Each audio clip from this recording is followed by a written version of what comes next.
رسول کی اطاعت کلی اور شدید محبت مل کر کیا بنیں گی؟ اتباع. اور اتباع کا درجہ کیا ہے؟ قل ان کنتم تحبون اللہ فاتبعونی یحببکم اللہ. اے نبی ان سے کہہ دیجئے اگر تم اللہ سے محبت کرتے ہو تو میرا اتباع کرو، میری پیروی کرو، میرے نقش قدم پر چلو. اب آپ سوچئے اگر ہم کاروبار کر رہے ہیں، فرض کیجئے کوئی شخص 100% دیانتداری سے کام کر رہا ہے، کوئی شخص سود کے اندر براہ راست ملوث نہیں ہے، نماز پڑھتا ہے، روزہ رکھتا ہے، لیکن یہ اتباع نہیں کر رہا جو حضور نے جو کام کیا تھا کہ غلط نظام، طاغوتی نظام کو جڑ سے اکھاڑ کر پھینکا جائے اور اللہ کا دیا ہوا دین حق قائم کیا جائے، تو اتباع میں کیا حصہ ہے اس کا؟ کوئی نہیں. ایک سوال آپ سے کرتا ہوں، حضور نے وحی کے آغاز کے بعد کوئی کاروبار کیا؟ جی آپ پہلے بہت اچھے تاجر تھے، بہت کامیاب تاجر تھے، اس وقت کا ایکسپورٹ امپورٹ، قافلہ لے کر جا رہے ہیں شام، قافلہ واپس لے کر آ رہے ہیں، لیکن جیسے ہی وحی آ گئی، یا ایھا المدثر قم فانذر وربک فکبر، اے لحاف میں لپٹ کر لیٹنے والے اب کھڑے ہو جاؤ، کمر کس لو، گارڈ اپ یور لائنز، اپنے مشن کا آغاز کرو. اس کا آغاز کیا ہے؟ انذار، خبردار کرو انہیں کہ زندگی یہی زندگی نہیں ہے، اصل زندگی آخرت کی زندگی ہے، اور قیامت کے دن تمہیں حساب جو ہے اپنا پیش کرنا ہوگا، جواب دہی کرنی ہوگی. You will have to face the grand accountability of the day of judgment. یہ انذار سے بات شروع کرو. وَرَبَّكَ فَكَبِّرْ، اور جو ہدف ہے مقصود کیا؟ اللہ کو بڑا کرو، یعنی اس کی بڑائی نافذ کرو. پارلیمنٹ میں بھی اس کا حرف آخری ہو، لِتَكُونَ كَلِمَةُ اللَّهِ هِيَ الْعُلْيَا، تاکہ اللہ کا کلمہ سب سے اونچا ہو. یہ نہیں کہ صاحب ہمارے تو 60% لوگوں نے یہ رائے دے دی، بس اب ہم نہیں جانتے کہ قرآن میں کیا ہے یا کسی اور آسمانی ہدایت میں کیا ہے، تورات میں کیا ہے، انجیل میں کیا، ہم نہیں جانتے. اگر ہم اس کے خلاف جد و جہد نہیں کرتے تو اتباع میں کوئی حصہ نہیں. جو اطاعت تھوڑی بہت ہم کر رہے ہیں وہ بھی جزوی ہے، کلی نہیں ہے. اسی لیے دنیا کی رسوائی وہ تو ہمارے ماتھے پر لکھی ہوئی، ضربت علیہم الذلۃ والمسکنۃ وباؤوا بغضب من اللہ. آج ہمارا حال یہ ہے. تو اتباع رسول، محبت رسول کا تقاضا، وہی جد و جہد کرو، وہی جد و جہد کرو. اسی کا نام جہاد فی سبیل اللہ ہے. بدقسمتی سے خود ہم نے غلط انٹرپریٹیشن جہاد کی ہے، جس کی وجہ سے دشمنوں کو موقع ملا. جہاد کے معنی جنگ، حالانکہ جہاد کے معنی تو جنگ نہیں ہے. جہاد جد و جہد کا نام ہے، کوشش. جہد کے مقابلے میں آئے گی تو وہ جہاد ہے. جہد یک طرفہ ہے تو جہد ہے، اور دو طرفہ ہو رہی ہے. رسہ جو ہے آپ ادھر کھینچ رہے ہیں، وہ ادھر کھینچ رہے ہیں، یہ جہاد ہے.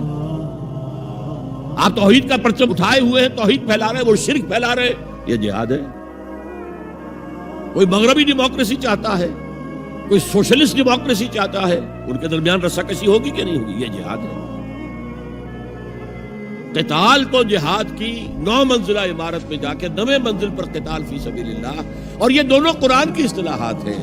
ہم نے جہاد کو بھی جنگ بنا دیا، تو پھر تو اب ہر شخص کو قرآن میں جنگ ہی جنگ نظر آئے گی. جہاں جہاد کا لفظ آیا جنگ، جہاں جہاد کا لفظ آیا جنگ. اسی سے تو ان کو موقع مل گیا. اے نبی آپ ان کافروں کی باتیں نہ سنیں، نہ ان کے باتوں میں آئیں، چاہے وہ صاف انکار کر رہے ہیں اور چاہے وہ کوئی مصالحت چاہتے ہو کہ محمد کچھ نرمی دکھاؤ، کچھ ہماری مانو، کچھ اپنی منوا لو. یہ تم نے جو کل پیدا کر دی ہے، گھر گھر لڑائی ہو رہی ہے، اولاد ماں باپ سے جدا ہو گئی، بہن بھائی سے جدا ہو گیا، شوہر بیوی سے جدا، بیوی شوہر سے جدا. جو کہتے ہیں کہ a house divided amongst itself cannot stand. ہمارا تو تم نے قبائلی جو ہمارا روب تھا وہ ختم کر دیا دنیا میں.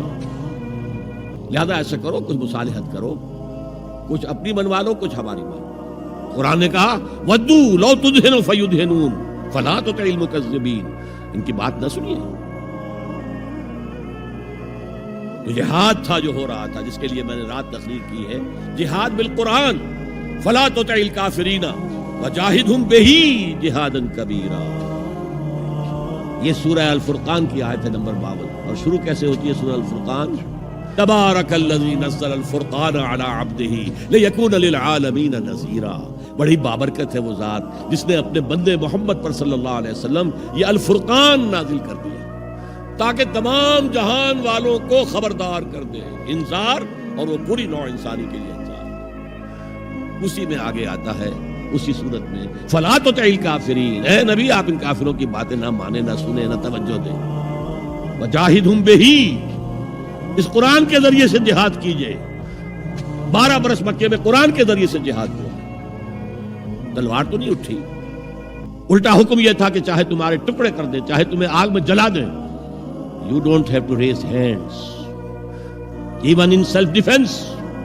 کفو ایدیکم، اپنے ہاتھ بندھے رکھو، روکے رکھو، کوئی جوابی کارروائی نہیں. 12 برس this was the order of the day.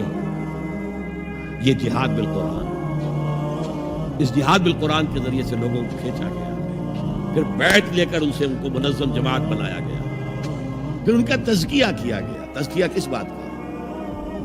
دل میں کوئی ولولہ، کوئی امنگ، کوئی حوصلہ، کوئی طلب، کوئی مقصود نہ رہ جائے سوائے اللہ کی رضا کے حصول کے اور آخرت کی فلاح کے حصول.